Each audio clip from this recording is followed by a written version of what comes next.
میری مدد کی ہے تو میرا عقیدہ اور ایمان یہ ہونا چاہیے کہ ہاتھ تیرا ہے مگر مدد اللہ نے کی ہے. مسبب الاسباب وہ ہے، وہ ہر کام سبب کے ساتھ کرتا ہے.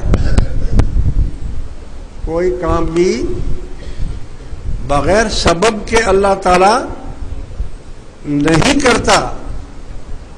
یہاں تک کہ موت اور زندگی دینے والا کون ہے؟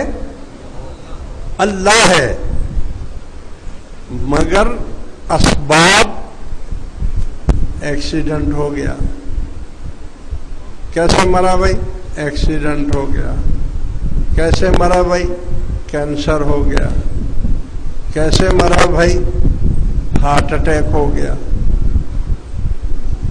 یہ سارے اسباب ہیں، یعنی سبب، اس کو سبب کہتے ہیں.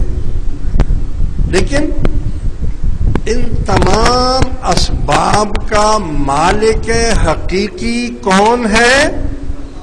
اللہ.